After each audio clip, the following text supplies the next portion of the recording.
Hi hello ನಮಸ್ಕಾರ ಎಲ್ಲರಿಗೂ ನನ್ನವ್ರಿಗೆ. ಏನು ಮಾಡ್ತಿದ್ದೀರಾ ಎಲ್ಲರೂ? ಏನು ಮಾಡ್ತಾ ಇರ್ತೀರಾ?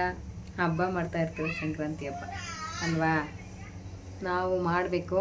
ಕೆಲಸ ಎಲ್ಲ ಆಗಿದೆ, ಬಾಗಿಲೆಲ್ಲ ರೆಡಿ ಆಗಿದೆ, ರೆಡಿ ಮಾಡಿದ್ದೀನಿ.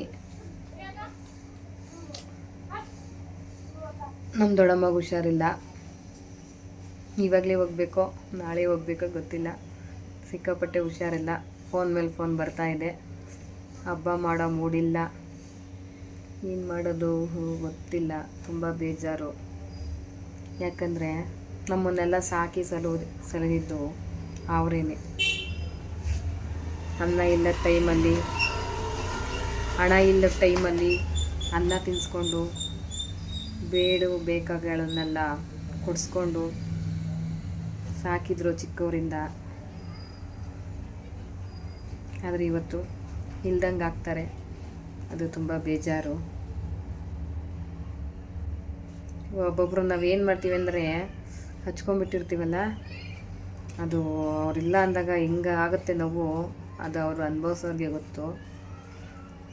ಅದಕ್ಕೆ ಇವತ್ತೇನು ಹಬ್ಬ ಮಾಡೋ ಮೂಡಿಲ್ಲ. ನೆನ್ನೆಲ್ಲ ಕಷ್ಟಪಟ್ಟು ಗೆಣಸು, ಅವರೆಕಾಯಿ, ಕಡಲೆಕಾಯಿ, ಕಬ್ಬು ಎಲ್ಲ ತೊಗೊಂಡು ಬಂದು ಸಾರಿಸಿ ಗುಡಿಸಿ ಎಲ್ಲ ರೆಡಿ ಮಾಡಿದ್ದೀನಿ.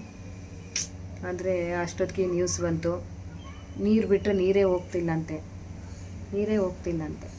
ಏನು ಮಾಡೋದು? ತುಂಬ ಬೇಜಾರಾಗ್ತಿದೆ.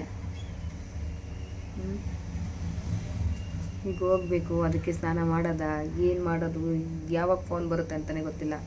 ಕಾಯ್ಕೊಂಡು ಕುಂತಿದ್ದೀನಿ ನೋಡಿ. ಸಾವಿಗೆ ಮಾಡಬೇಕು ಅಂತ ಬೆಳಿಗ್ಗೆನೇ ಬೇಗ ಎದ್ದು ಬಾಗಿಲ ರೆಡಿ ಮಾಡಿ ಸಾವಿಗೆ ಮಾಡೋಕ್ಕೆ ಅಂತ ರಾಗಿ ತೊಳೆದು ಒಣಗಾಕಿ ಕಬ್ಬೆಲ್ಲ ತೊಗೊಂಡು ಬಂದಿದ್ದೀವಿ ತಿನ್ನೋಕ್ಕೆ ಅಂತ. ಆದರೆ ತಿನ್ನೋಕ್ಕೆ ಮನಸ್ಸಾಗ್ತಿಲ್ಲ.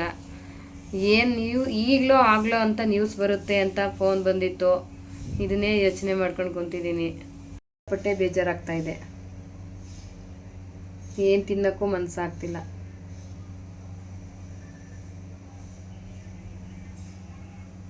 ಏನು ಮಾಡೋದು ಏನೂ ಗೊತ್ತಿಲ್ಲ. ನನ್ನ ಮಗನಿಗೆ ಎಕ್ಸಾಮ್ ಬೇರೆ ಅಂತೆ, ಅವನು ಬೇರೆ ಅದನ್ನೇ ಯೋಚನೆ ಮಾಡ್ಕೊಂಡು ಕುಂತವನೆ.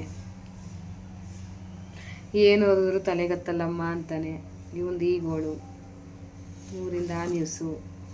ಏನು ಮಾಡೋದು? ನಮ್ಮ ಅಮ್ಮಂಗೂ ಬೇರೆ ಹುಷಾರಿಲ್ಲ. ತುಂಬ ಬೇಜಾರು ಅನ್ನಿಸ್ತೈತೆ ಜೀವನ. ಯಾಕೋ ಇದು ಹೊಸ ವರ್ಷ 2026 ತುಂಬ ಕೆಟ್ಟದ್ದು ಅನ್ನಿಸ್ತೈತೆ.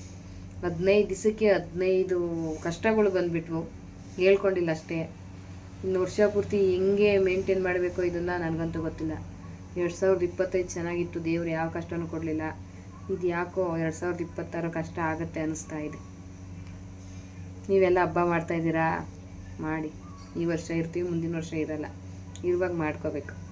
ಹೋದ ವರ್ಷ ತುಂಬ ಅದ್ಧೂರಿಯಾಗಿ ಹಬ್ಬ ಮಾಡಿದೆ, ಈ ವರ್ಷ ಇಲ್ಲ. ಎಲ್ಲರಿಗೂ ಸಂಕ್ರಾಂತಿ ಹಬ್ಬ ಒಳ್ಳೇದು ಮಾಡಲಿ.